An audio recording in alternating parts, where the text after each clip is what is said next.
Kalau tiba-tiba anda dapat RM200,000, apa yang anda akan buat? Pada hari ini tuan-tuan, saya nak buat sedikit soalan uji minda. Dan ini adalah realiti yang berlaku dekat luar sana. Sebagai contoh, kalau tiba-tiba kita dapat RM200,000, apa kita nak buat? Dan dalam masa yang sama, kita masih ada lagi hutang yang kita masih pikul. So, soalan ni saya pernah tanya, saya dapat feedback tuan-tuan bermacam-macam. Ada yang nak beli rumah, ada yang nak beli kereta, ada yang nak pergi travel, pergi umrah. Semuanya betul, tak salah. Tapi sebenarnya tuan-tuan, keutamaan kita bila kita dapat extra income. Contoh kalau tuan-tuan dapat bonus. So, apa yang kita kena fikir tuan-tuan, sebenarnya bukannya kita fikir dekat mana kita nak belanja. Tapi tuan-tuan kena fikir pertama sekali, ada tak hutang yang kita perlu settlekan, yang perlu kita lupuskan supaya cash flow kita sihat. Nombor 2 tuan-tuan, dekat mana kita nak simpan extra income tersebut.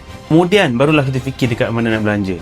Dan lagi mana kalau tuan-puan belum ada lagi simpanan kecemasan 3 hingga 6 bulan gaji, jangan mimpi untuk belanja dulu duit yang ada. So saya harap tuan-puan, walaupun video ni pendek, tapi mungkin dapat buka minda kita bahawa kewangan ni tuan-puan bergantung kepada bagaimana tindakan kita bila melalui situasi tertentu. Semoga bermanfaat. Share video ni dan jangan lupa follow saya untuk lebih banyak tips tentang kewangan dan emas.